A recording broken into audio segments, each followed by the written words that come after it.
आता आपल्या आवडत्या मालिकेचे संपूर्ण भाग मालिका प्रसारित झाल्यानंतर लगेचच पाहू शकता पूर्णपणे मोफत फक्त सन नेक्स्ट वर।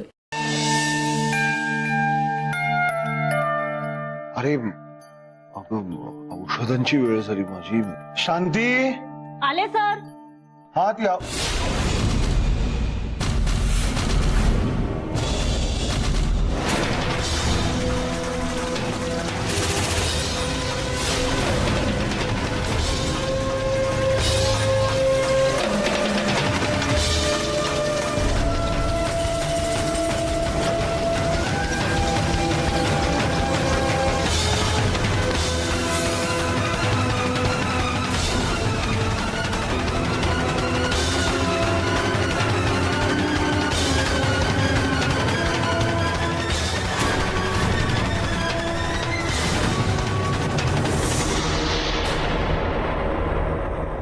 आले सर असं म्हणाली ना आता शांती?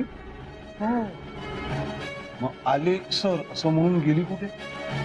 काय माहित, शांतीचाच होता आवाज, पण गेली बहुतेक ती। बरं असं गेली म्हणून औषधं द्यायची वेळ झाली माहिती तिला। आले सर म्हणून काय बघ ग जरा कुठे। सावकाश।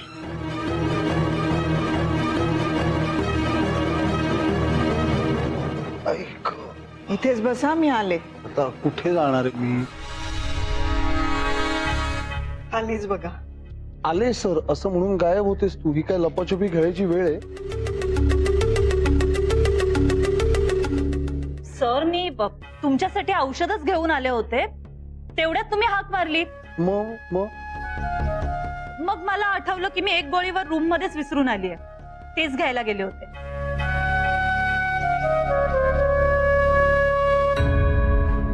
गोळ्या घ्या।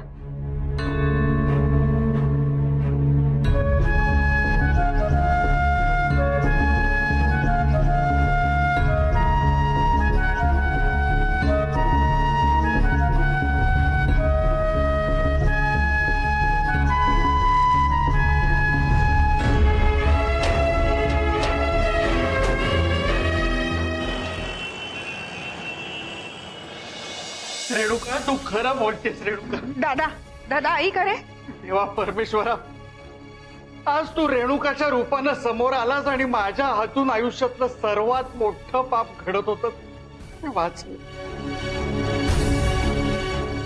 मी किती दुष्ट आहे, किती पापी आहे। आज रेणुका आली नसती तर माझ्या हातून आयुष्यातलं खूप मोठं पाप घडलं असतं देवा। अहो काय झालंय वंस? कुणी काही बोललं का यांना? अहो तुम्ही रडताय कशाला? हा लक्ष्मी, लक्ष्मी तू पण मला माफ कर। अगं माझ्या हातून आयुष्यातली खूप मोठी चूक होत होती याची जाणीव आज मला रेणुकानं करून दिली। एक मिनिट, तुम्ही काय बोलताय? तुम्हाला नक्की काय सांगायचंय? अगं वहिनी, मला ना तन्वीची खूप आठवण येत होती। मी शांत बसले होते तर दादाला ते बघवलं नाही आणि तो अचानक रडायलाच लागला ग। एवढंच कारण नाहीये लक्ष्मी, नुसती आठवण आहे एवढंच कारण नाहीये। अगं मी बघितलंय लक्ष्मी तिला पश्चाताप करताना। अगं तन्वी जिवंत होती तेव्हा रेणुकाने तिला तिच्या मनासारखं कधी जगूनच दिलं नाही। उलट रेणुकाने तिची मर्जी, तिच्या इच्छा सगळ्या त्या तन्वीवरती लादल्या। काय परिणाम झाला? तन्वी जग सोडून गेली आणि याचं पाप रेणुकाला लागलं। तो पश्चाताप मी पाहिलाय। अहो काय बोलताय तुम्ही हे? मी दुसरं आयुष्यात काय करतोय लक्ष्मी? मी पण तेच करतोय। अहो अहो सांग ना मी काय केलं? मला सांग, युवीला मी त्याच्या मनासारखं आयुष्य जगू देतोय? नाही, उलट मी माझ्या इच्छा, आकांक्षा, अपेक्षा त्याच्यावर लादतोय। त्याला काय हवं काय नको याचा विचार मी कधी केलाच नाही। उलट त्याचं लग्न एका श्रीमंत घरातल्या मुलीबरोबर व्हावं हाच माझा अट्टाहास। युवीला त्याच्या आईपासून, त्याच्या स्वतःच्या घरापासून दूर केलं. लक्ष्मी, आयुष्याचं काय ग? आज आहे उद्या नाही. या जगातून जाताना, या जगातून गेल्यानंतर आपण आपल्या गोड आठवणी मागे ठेवायच्या असतात, चुका नाही. उद्या माझ्या छळाला कंटाळून जर का एखादा माणूस माझ्यापासून दूर निघून गेला, कायमचा निघून गेला, तर मी काहीच करू शकत नाही. आणि तेच मला नकोय. तीच चूक मला सुधारायची. म्हणून युवीला आणि त्याच्या बायकोला या घरात परत घेऊन यायचं.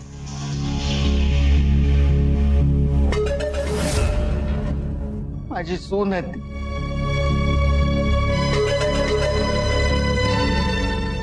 अहो, तुम्हाला खरंच असं वाटतंय? लक्ष्मी, माझे अश्रू खोटे वाटतायत तुला?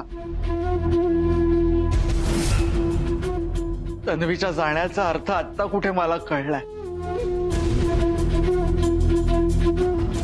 लक्ष्मी, आयुष्याकडे बघण्याचा दृष्टिकोनच बदललाय माझा.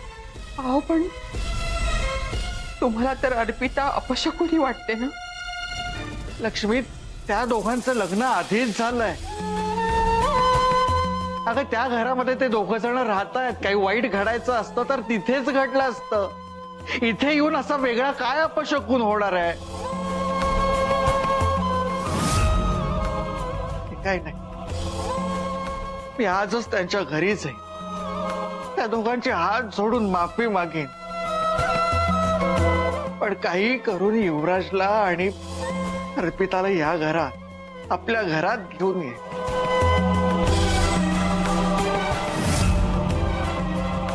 माझा मुलगा, माझी सून मला आपल्या घरात हवेत. लक्ष्मी,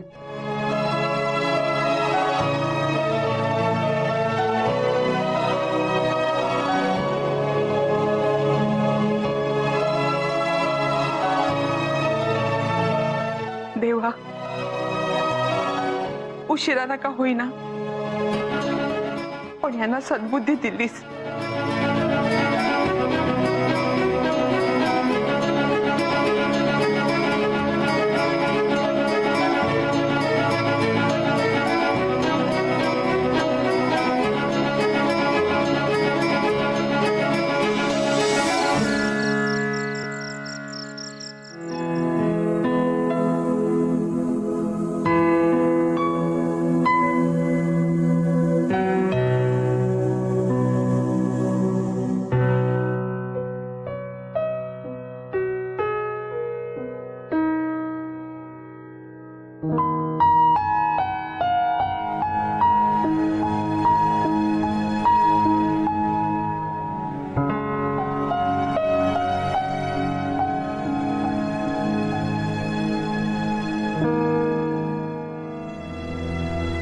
बाबा,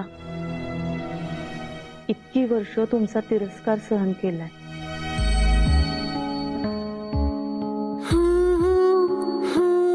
एक दिवस तरी तुमचं प्रेम मिळावं म्हणून झगडत राहिले. मुलगी म्हणून मी तुमच्या बरोबर कधीच राहू शकले नाहीये. एकदा तरी तुम्ही माझ्याशी बोलावं, माझ्या बरोबर हसावं, खेळावं. ही इतक्या वर्षांची इच्छा पूर्ण झाली आहे माझी. त्याच वेळी आईची खोली मला सापडावी आणि त्यात हे तिचं दुःख सापडावं आणि त्याने तुम्हाला आराम मिळावा. सगळंच कसलं गोड आहे हे. तुम्ही आता ठणठणीत बरे व्हाल. नर्स म्हणून का होईना थोडे दिवस तुमच्या इतक्या जवळ राहणं, तुमची सेवा करणं, तुम्हाला दटावणं, हे सगळं माझ्या भाग्यातच होतं. पण आता काही दिवसात ते सुद्धा संपेल. नर्स म्हणून माझी गरज तुम्हाला भासणार नाही. हा तुमचा स्पर्श पुन्हा अनुभवता येईल. पुन्हा असाच तुमच्या कपाळावरून हात फिरवता येईल. माहित नाही पण हे दिवस या आठवणी आयुष्यभरासाठी साठवून जपून ठेवणार आहे मी माझ्याकडे.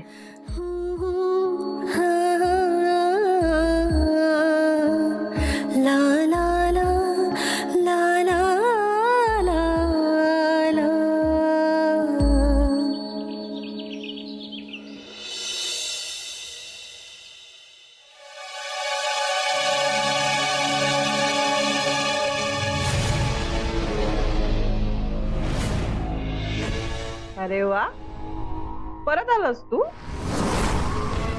माज उतरला का? माज नव्हताच कधी, कॉन्फिडन्स होता.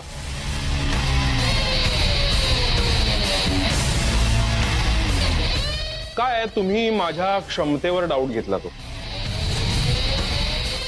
त्यामुळे थोडा राग येणं साहजिक आहे ना. कारण मी रोबोट नाहीये, मी माणूस आहे आणि मलाही भावना आहे.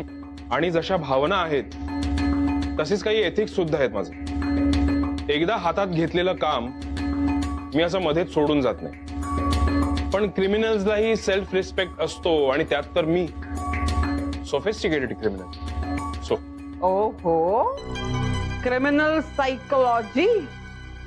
आता हाच अभ्यास उरलाय. नाही, मारा तुम्ही टॉन्ट्स मारा, पण आत्ता इथे मी तुमच्याच कामासाठी आलो. तुम्हाला गौतमला संपवायचंय ना, तर त्याचबद्दल माझ्याकडे खूप महत्वाची इन्फॉर्मेशन आहे. काय? हे आणि आता त्याची फी सुद्धा सांगून टाक, कारण कुठलीही सर्व्हिस फ्री मध्ये देत नाहीस ना तू, मला माहितीये. Your right. कारण फ्री मध्ये केलेल्या कामांची लोकांना व्हॅल्यू नसते आणि मला जी कामं खूप चांगली येतात ती मी कधीच फ्री मध्ये करत नाही. इन्फॉर्मेशन. मी गौतमच्या छातीत गोळी मारली होती, पण तरीही तो वाचला. पण हॉस्पिटलमध्ये त्याची कंडिशन खूप क्रिटिकल होती. डॉक्टरांना सुद्धा त्याचे वाचण्याचे काही चान्सेस दिसत नव्हते, तरीही तो वाचला. स्टोरी सांगू नकोस रे मला, इन्फॉर्मेशन दे, इन्फॉर्मेशन. आणि तू आता जे काय सांगतोयस त्यात काय नवीन आहे? नवीन हे की त्या दिवशी तिथे गौतमला वाचवण्यासाठी त्याचं सुरक्षा कवच आलं होतं. म्हणजे अर्पिताच आहे गौतमचं सुरक्षा कवच.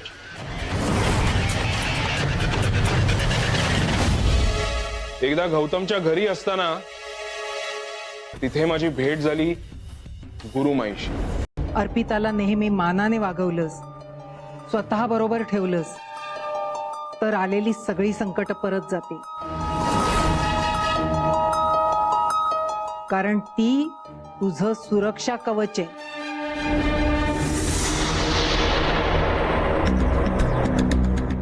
काय? हो, आणि आजपर्यंत त्या गुरुमाईने सांगितलेला प्रत्येक शब्द खरा होतो.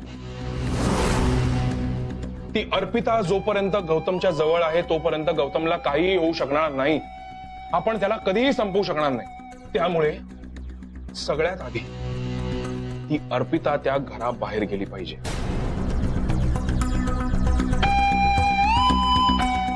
हो, करेक्ट बोलतोयस तू. हा अनुभव मला सुद्धा आलाय.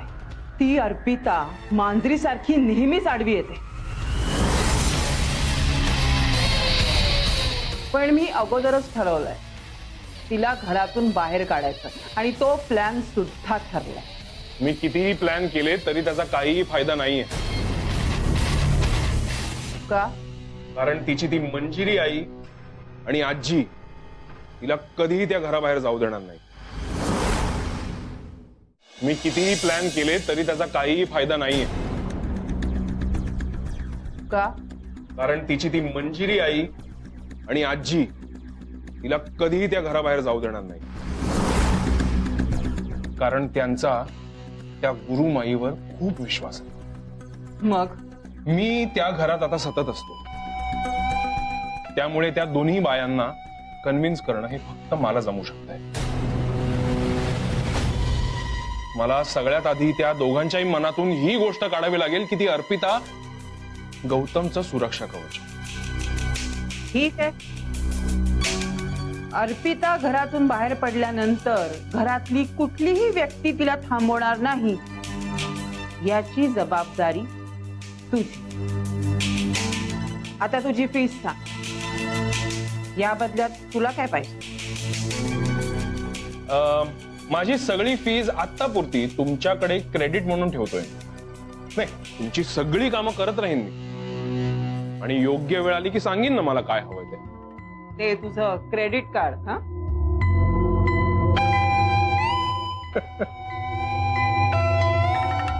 तेही सांगीन मी तुम्हाला योग्य वेळ आली की. पण सध्या आपण या कामावर फोकस करूया. त्या अर्पिताला घराबाहेर जाण्यापासून कोणीही थांबवणार नाही असं काहीतरी मला करावं लागेल. ठीक आहे, ही जबाबदारी माझी. ती वेळ लवकरच येणार आहे. नी त्या अर्पिताला घरातून बाहेर काढण्यासाठी ऑलरेडी तिथे कोणीतरी पोहोचलं असणार. युवराजच्या आई कशासाठी येतात काही म्हणाल्या का ग? नाही, कशासाठी असं काही सांगितलं नाही, नुसतंच आम्ही येतोय एवढंच सांगितलं. हरकत नाही, म्हणजे त्या आल्या तर काही हरकत नाही. त्याचे वडील आणि त्याची ती आत्या, ही दोन माणसं म्हणजे घरात आली की काहीतरी घोळ घालूनच जातात. तेवढं फक्त टेन्शन असतं. काय हो, अगं काय मग काय खरंच आहे. मंजिरी ताई आल्याच बघा. अरे या वहिनी. अहो, आहेतच का?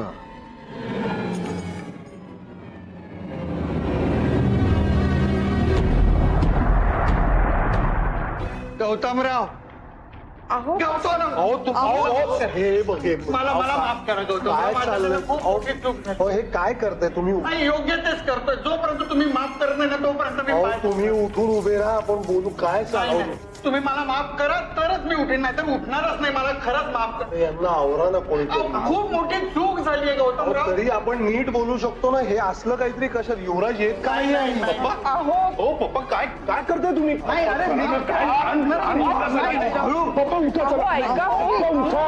अहो, पप्पा पप्पा अहो तुम्ही काय लहान मुलासारखं बघताय हो? कशाला अशी नाटकं करताय? तुम्हाला असं नॉर्मली बोलताच येत नाही का? मी नाटकं करतोय? अरे मी तर नॉर्मलच बोलतोय. आतापर्यंत मी जे काही वागत होतो ना तो सगळा मूर्खपणा होता.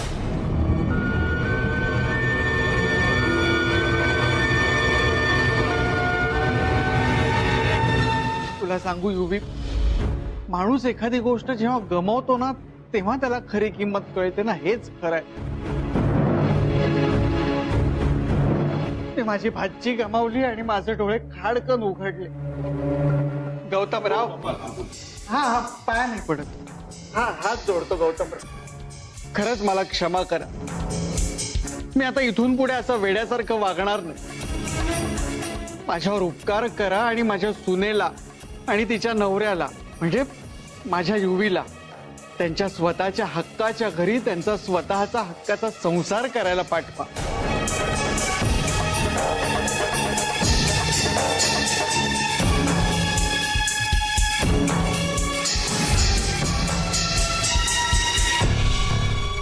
मी हात जोडतो आणि विनंती करतो.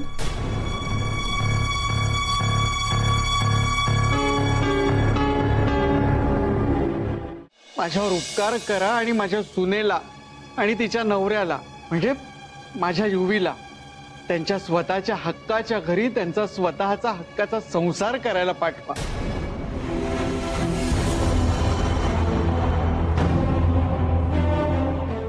पण हे सगळं तुम्ही मला का सांगताय? माझा काय संबंध आहे?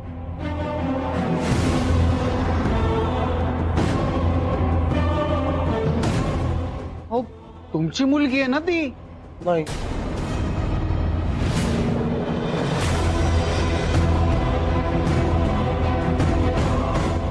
माझ्या आयुष्यात एक क्षणही मी तिला माझी मुलगी मानलेलं नाही.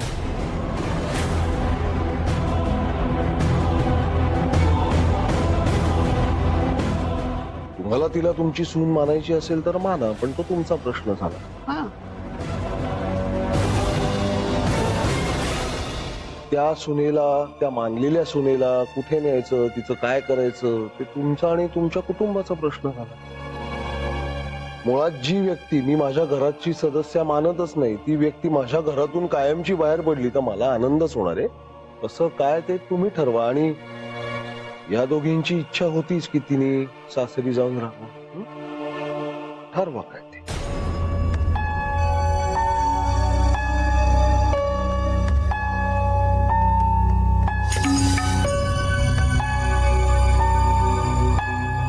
आईसाहेब, तुम्ही घरातल्या मोठ्या आहात, तुम्ही तरी काहीतरी बोला.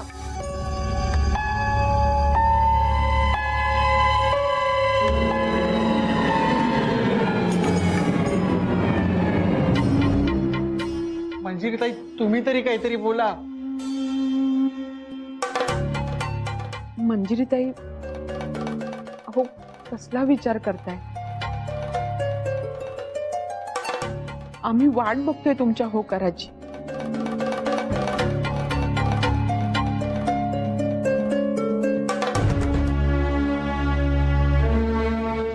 नाही म्हणजे अजूनही तुमच्या मनात काही शंका आहे का ह्यांच्या वागण्याबद्दल? कसला विचार करताय? खरं सांगायचं तर लग्न झाल्यानंतर अर्पिता आणि युवराजला आमच्या घरी यायला हवं होतं.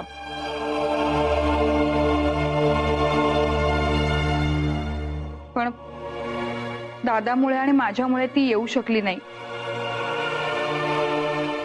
म्हणून तर आम्ही माफी मागतोय ना.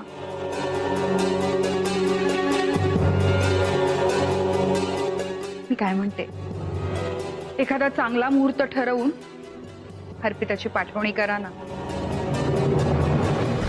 ज्या क्षणी अर्पिताचं पाऊल या घराबाहेर पडेल त्या क्षणी तुझा जीव घेणारं संकट या घरात शिरेल.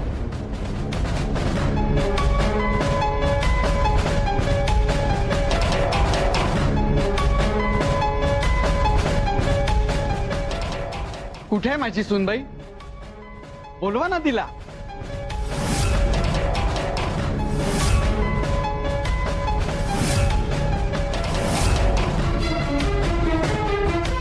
अहो बोलवा माझ्या सुनबाईला.